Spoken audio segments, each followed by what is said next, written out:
Okay, we're live. Just give me a second if you're tuning in on LinkedIn or YouTube.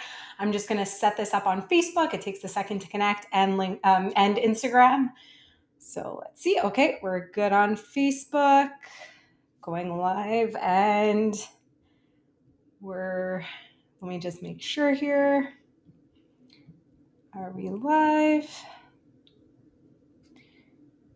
Okay, we are live on Facebook. Perfect. And I'm going to check to make sure. Sorry, guys. It always takes a second when you're going live on multiple platforms. Okay, I think we're live here. Yeah, okay, we're good.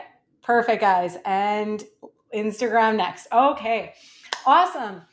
Great. So we're live on multiple platforms. So as always, guys, depending on where you're watching, please comment if you see me and if you hear me. That's always a big one as well. But everything should be good. So today, what we're talking about is how to fix the protein mistakes that are keeping so many women over 35 from seeing progress. So I'm going to be covering common things that I see with women who I talk to on a daily basis, women what they're doing before they come to work with us. If you're joining in on Instagram and you see me looking this way, it's because I'm live on other platforms, but appreciate having you here. I'm going to be looking both ways as I'm talking. So just going back to what I was saying, so most women think that if they eat enough protein and if they strength train, that their body will just automatically respond and they'll see more muscle, less fat, more energy. And the thing is, focusing on protein targets alone isn't going to get your body to respond. Okay. It's like that. And I know that's a lot of people are saying, just focus on protein, just strength train. And that type of generic surface level advice is keeping so many women stuck. Now, is protein important? Absolutely. That's not what I'm saying in this talk. I'm going to break everything down, but the way that women use protein, so the way that your body is using the protein that you're eating is what's most important. And that's the thing that I see holding so many women back. So in this training today, I'm breaking down the biggest problems, the biggest protein mistakes that women over 35 are making and how to fix them so that you finally get the most out of all of the effort that you're putting in, all of the protein that you're eating, if you have been eating more protein, and just making sure that your body is getting the most out of what you're doing. So quickly, before we dive deeper, if you're new here, if you're new I know there's a lot of new faces on my Instagram page. If you're new on YouTube or LinkedIn or in the Facebook group, I'm Alexis Gerlau. I'm a biologist specialized in cellular and hormonal health, and turned into personal trainer and nutrition coach. And over the last decade, I've helped thousands of women transform their bodies by learning how to work with their unique biology, not against it. So the reason I'm so passionate about this is because it actually stems from personal experience. When my own body completely betrayed me after a major cycling accident and concussion 10 years ago. So within months, everything fell apart for me. My hormones tanked, my thyroid crashed, my gut health was off. I gained weight. I lost my period for 2 years. I completely lost my identity. So despite trying all the things, and trust me, I'm a very hard worker. So when I put my mind to something, I give it my all. But despite trying all the things, tracking apps, diets, workouts, supplements, you name it, my body stayed stuck because it was what was happening at a deeper level was holding it back. It wasn't being addressed.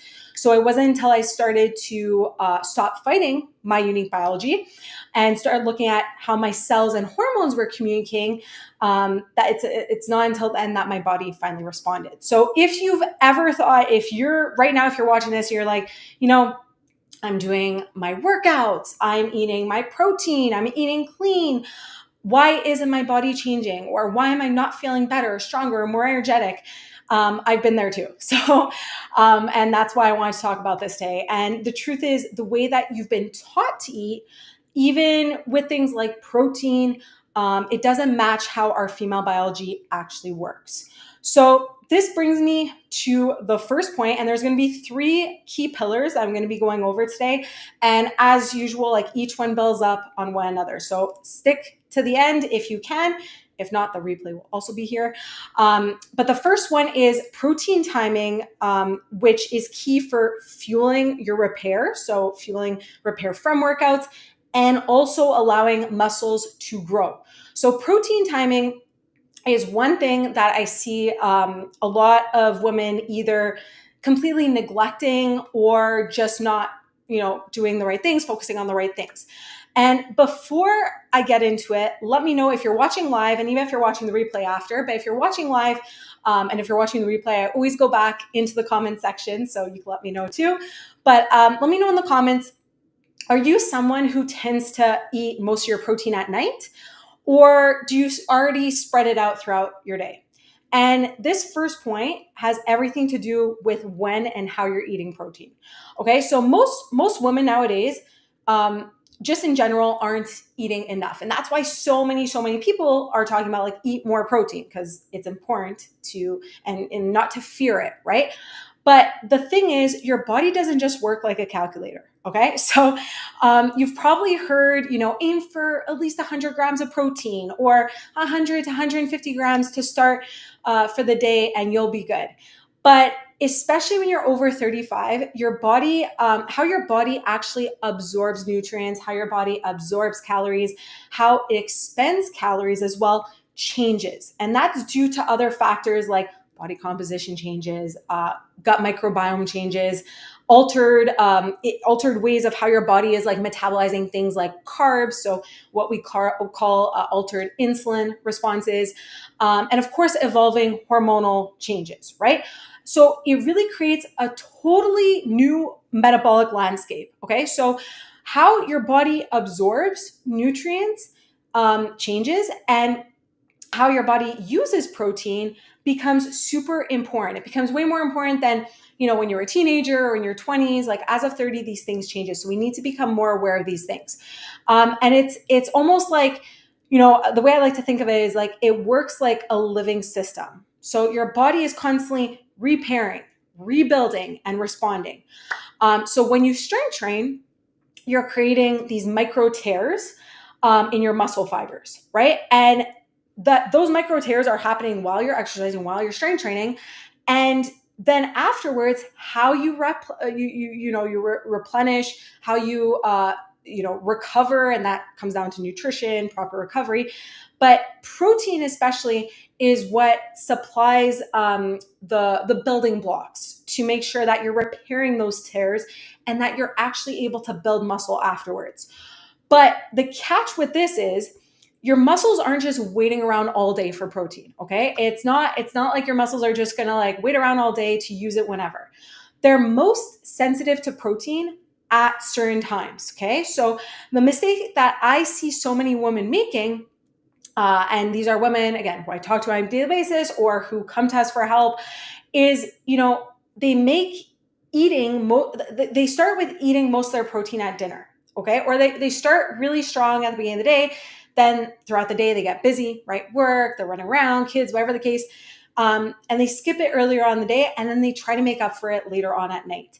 And when you do that, your body goes hours without enough amino acids. And just to break that down, your amino acids are what build protein, okay? So your body goes hours throughout the day without enough amino acids. So by the time you finally give it protein, your muscles have already missed opportunity to repair and grow. So this is why so many women will say, I'm eating so much protein, I'm doing these strength workouts, but my body isn't changing. It's not that you're not eating it. It's that your timing is working against your biology. And here's where I see a lot of women getting tripped up about it. So they're eating maybe some protein at breakfast, or maybe they're barely eating protein at breakfast. And I know a lot of you that come to us or talk to us, you're not eating any breakfast, you're intermittent fasting. But let's say you are having breakfast, maybe some yogurt or an egg, and then maybe a little protein at lunch. And then boom, dinner comes, and that's when you're having most of your protein. So while again, like the total, if you are focusing on protein and the total of protein that you're eating, sure, that total for the day might look good on paper, but your body doesn't use protein that way. So think of it like building a house, right? If you're just you're delivering the bricks to the house at once, at the end of the day, you're just getting the delivery for the bricks, then the builders don't have what they need all day to make progress on building the house, right? So your muscles are the same way. They need a steady stream of amino acids that helps to repair muscle tissue and helps build muscle, helps you grow. So that's why a rule of thumb, like we always like to keep things easy here at Flexus Fitness. I personally, when we're working with women one-on-one, we do focus on nutrient needs, macronutrients. It is important to understand what those should look like specifically for you, but we don't focus on weighing your food or tracking your food on like MyFitnessPal. Like I find it a very tedious, unsustainable approach, and it could lead to a very obsessive relationship with food for some women. So we like to use, like what we do is we calculate your unique hand portions. So what we always say, like a general rule of thumb, an easy way of going about it, and if you're just starting off with this too, super simple, super visual way of going about it, is aiming for about a palm of your hand. So that's about 20 to 30 grams of protein at each meal. And that works so much better when you're focusing on each individual meal or your snacks, because again, you're giving your body those consistent building blocks throughout the day. So instead of just thinking, oh, I'm just gonna, eat protein like chicken or a protein shake or whatever, think about how you could build meals that are both satisfying and packed with protein, and you're having that throughout the day. So a couple examples is like starting off your day with not just one egg or one hard-boiled egg, but making sure, you're having at least 2 eggs, adding some liquid egg whites, that boosts the protein too, throwing in some feta, spinach, wrap in a tortilla if you have to get going, make a little breakfast sandwich, a quick breakfast burrito, or at lunch, making sure that you're having either like something that's very popular for a lot of the women we work with are either again wraps or burrito bowls or like salad, like mixed bowls, stir fries if you're having leftover for the night before, right? And again, if I'm just thinking of quick things but like making it fun, making sure that it's packed with protein, but it's satisfying, right? So protein doesn't mean just eating chicken and broccoli all day. It could really taste amazing and actually fit in your lifestyle depending on what you enjoy. So all to say, just to wrap up this first point, when you spread it out, your body is actually able to use the protein instead of wasting it. So how you're going about it throughout the rest of your day is more important than the total amount of protein. Now, after a workout, so let's talk about, again, just because protein timing is really key. When you're eating, so the window after your workout, and there's been a lot of back and forth about this over the years, okay? This isn't about being obsessive of like, oh my God, I just finished my workout. It's like, if you work out in the morning, it's 6:30 a.m. I got to like down a bunch of protein now. It's not about being obsessive. You don't need to slam a shake the second that you finish a workout, the second that you put down your last dumbbell, your last set. But within 1 to 2 hours, your muscles are more sensitive to protein. So they will uptake protein better. So that's because you've just stressed them out in your workout in a good way. You've broken them down. They're basically waving a big flag, saying like, hey, we need nutrients, like feed us now. So when you give your body protein and also sufficient carbs, of course, in that window, again, if we go back to that house example, it's like giving the construction workers the exact tools that they need to make sure that they're able to start the job, right? So you'll recover faster, you'll reduce soreness, you'll build muscle mass more efficiently. And this could be as simple as a protein shake with fruit. If you're on the go, Greek yogurt with berries, or eating an actual meal, right? If you're timing your workout, you have breakfast after or lunch or dinner, an actual meal. But the key is don't skip this window. Especially as we get older, muscle repair isn't as efficient. So making sure that whenever you do exercise, you're having that fuel within, like I said, 1 to 2 hours, ideally before, but at least between 1 to 2 hours is super, super key. And the last point I want to make with this first point, and this one is something that is probably going to be something new for a lot of you, or something that you haven't heard before, or maybe you have, but it's about the quality of protein. Okay. So we want to make sure that just the over idea that, again, protein, like the quality of protein is not um, all the same. Okay, so not all protein is equal. And everything nowadays, especially, has added protein to it, right? And I see this more and more. Pancake mixes, muffin mixes, you name it. It's like gluten-free was a couple of years ago, where everything was marketed as gluten-free. Now it's added protein. I think I even saw at the store the other day, like Eggos, that protein Eggos. And then I looked at I love Eggos, so I looked at the back of the ingredients list and I was like, wait a second though, like there's barely, first of all, there's barely any protein, and like the type of protein that they use isn't ideal. So everything nowadays has added protein to it, but the real question is, does it contain leucine?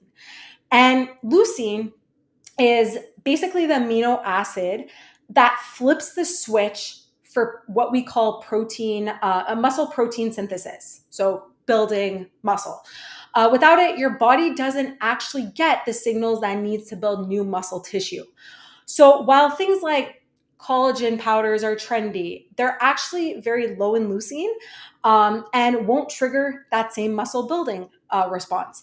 And on the other hand, again, like foods, let's say like whey protein, eggs, chicken, fish, soy, all these things are very rich in leucine. And those are the type of protein sources that tell your body, okay, we're ready to grow. So a good rule of thumb is at every meal, again, aim for a protein source that contains leucine. And if you want to supplement, then whey protein is really one of the most efficient ways to make sure that you're getting it. And the one that I personally use is one of the best in the market. It's made from New Zealand grass-fed whey. So if you're interested in that, you could just comment protein below and I'll send you the link for it. Now, yes, so just to sum that up, again, protein timing matters, especially once hormones start shifting, right? But the bigger picture from this is protein alone isn't enough, okay? And this is where the second mistake that I see so many women getting stuck with is you can nail your protein target, but you could still struggle if you're missing other nutrients that make protein work. And that brings me to the second mistake, okay? So if you're writing notes, write this down. Carbs and fats make protein work. Now, for those of you who are watching live, be honest, or again, even if you're watching the replay, you could comment below, but like if you're watching, be honest. Are you focusing on protein only? Or are you also paying attention to other nutrients like your carbs and fats? And the reason I ask this is because, again, protein has definitely gone in the spotlight nowadays, which is great because far too many women aren't eating enough of it. But one of the biggest things I'm seeing too, from a lot of women I'm talking to, is they're only focusing on protein. And they forget that protein doesn't work in isolation. So again, your body isn't a calculator. It isn't just a spreadsheet. It's biology. And biology needs carbs and fats too. And with enough carbs and fats, your body will either burn protein for energy or your hormones can't do their jobs properly. And that means your body still won't respond. So this is why you might be eating all the protein in the world, but still feel, soft, tired, not recovering properly, just feeling stuck.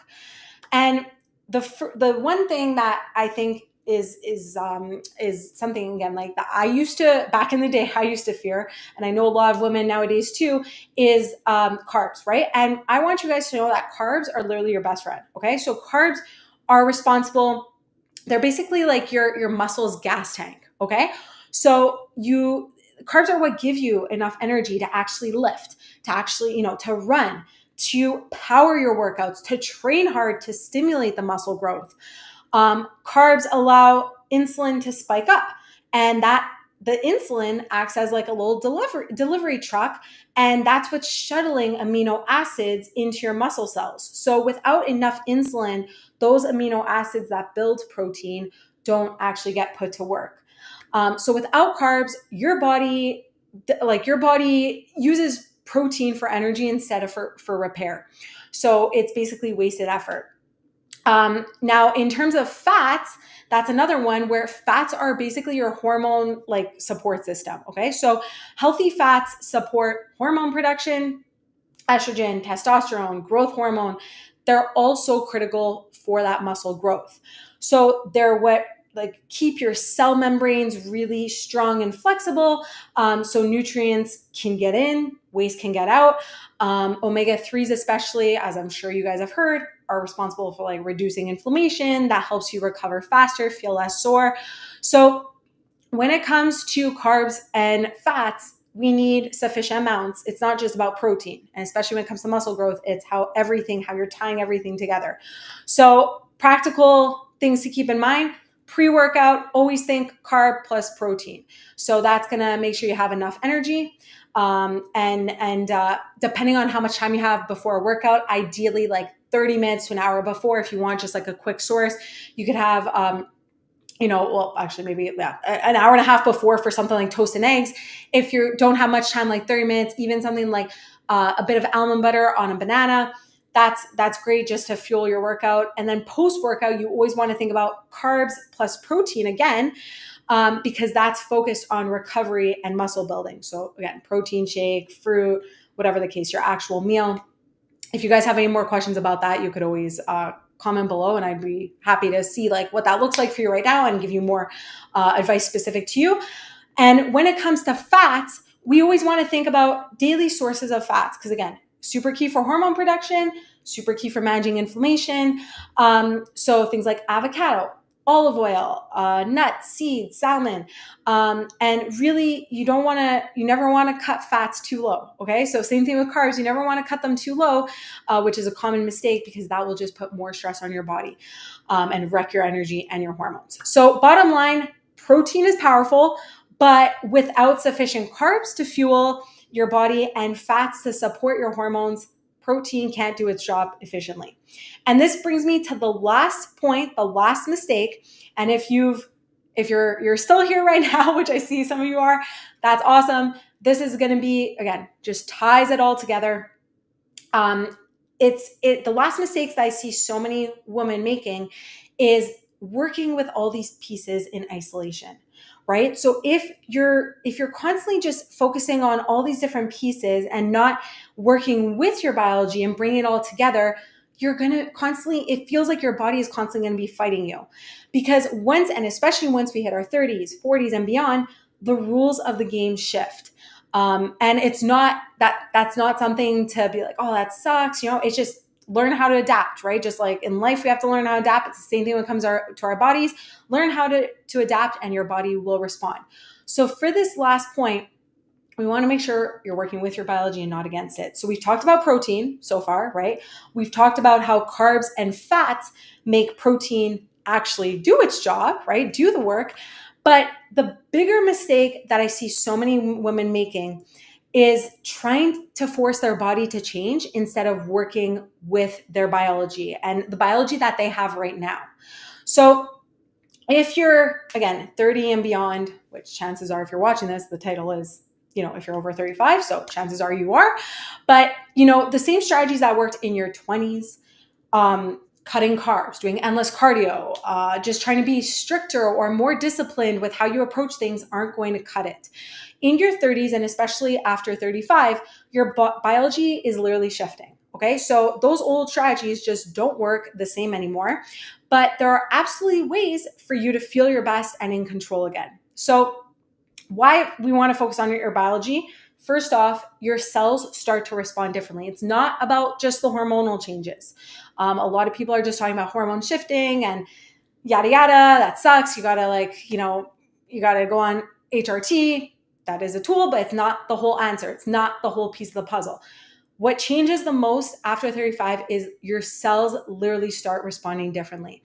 So as estrogen declines and stress hormones start to rise, your cells don't absorb nutrients or recover as efficiently.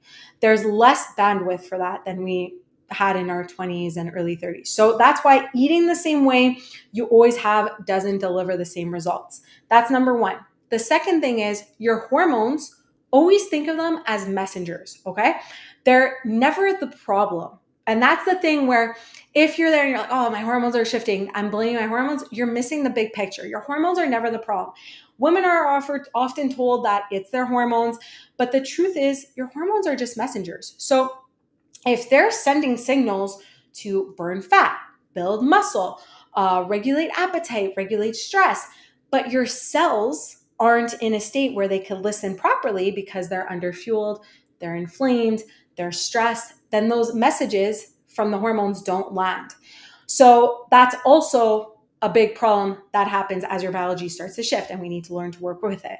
And the last thing is recovery naturally slows down. So if you've been feeling just like, it takes a bit longer to recover, and that could look like from your workouts, that could also look like from just even needing more sleep, like waking up in the morning just feeling like you're dragging yourself. That could be due to the shifts that are happening. It could also be due to under eating carbs and fats. Your stress hormones naturally stay higher with the shifts happening, and instead of building muscle, your body goes into breakdown mode. So when you're fueling properly, when you're recovering faster, like when you're recovering properly, you are gonna feel more energized. You are gonna finally see the payoff from the workouts that you're doing, from how you're living your life, your fast-paced life. So when it comes to this, there's three things that you want to focus on. Okay. And these are, again, these are the three, like ideas, right? Like, but how this looks like for you specifically looks different than how it would look like for me versus your best friend, your sister, etc. Right? But there's three things you always want to focus on when you're working with your biology. And these are the three main things that we look at whenever somebody comes to us. So first off, we want to reset how your body is using fuel, and most importantly, how your cells are using fuel. So after 35, your muscle cells don't pull in carbs and protein as efficiently. So that's why you feel puffy, flat, even if you're eating clean. So when you're pairing protein with carbs at the right times, you're triggering that insulin response. And like I said before, that acts like a delivery system. So that shuttles these amino acids and glucose to your muscle cells instead of letting them just linger around in your blood. So that, which oftentimes when it is lingering around in your blood, that's when things like belly fat show up, fatigue, what we call just more insulin resistance. Your body's not able to use it properly. So this is where we want to reset how your body is using that fuel. And that comes down to how much fuel you're eating, when you're eating it, what type, how we're going about all that, how to, and including like even from, again, the workouts, the recovery, how we're piecing everything together. So that's number one, resetting how your cells are using fuel. That matters as a biologist. I look at that more than what you're eating, because you could be eating as perfect on paper, but if your cells aren't in a state to actually use it, it doesn't matter.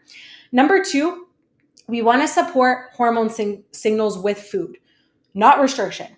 So estrogen and progesterone, as we know, they naturally start to decline, and cortisol often starts to run higher as these changes are happening. So if you're under eating, or you're not eating enough carbs and fats, your cortisol is going to stay elevated, which is like the last thing your body wants to do when you're stressed out is lose fat.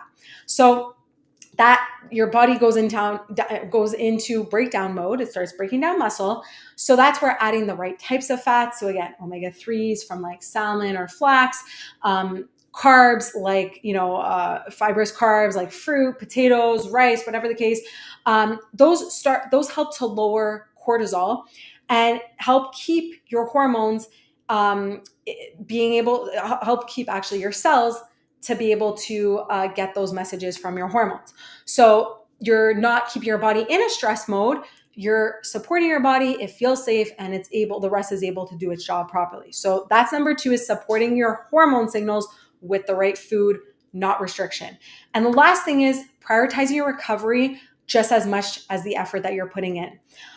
Women often think, and this is just how we've been trained with like society, right? Is like, do more, do more, do more. You'll get better results. Work harder, and you'll see a better outcome. It's not about doing more. It's not about doing more workouts, more restriction. But like at this point, it's about learning how to work with your changing biology. And again, recovery is half of that equation. I can't emphasize that enough. There's like, if you're not recovering appropriately, you're not going to see the changes that you want. So if you're not fueling before and after your workouts appropriately, your muscles can't rebuild. Your nervous system just stays on that constant like high alert, and you stay tired, right? So that also affects how you feel the rest of your day and how you perform the rest of your day. So supporting your recovery with balanced meals, sleep, stress techniques, that's what helps you preserve muscle mass. That's what helps you burn fat. That's what actually gives you your energy back. So instead of just focusing on one thing, all these different, it's really about how you're piecing everything together. Instead of fighting your body with more workouts or less food or intermittent fasting or less of this type of food, think about how to make your cells listen again.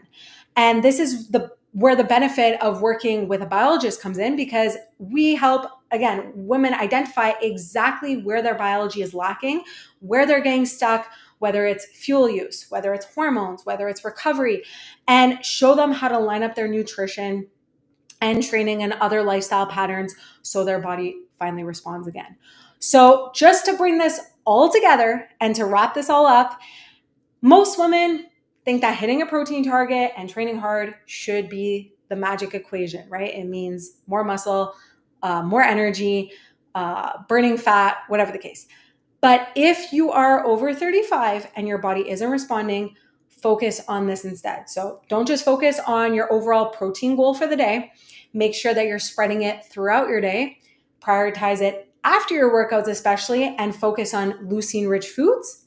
Number 2, we want to make sure that you're getting sufficient carbs and fats. So this way you're pairing them strategically so that your body is able to absorb and use the protein that you're using to do what it needs to do. And the last thing is stop trying to, reinvent the wheel. Stop trying to fight your body. Learn how to work with your changing body. And that means fueling in a way that actually supports your cells, your hormones, and your recovery, so your body can finally respond again.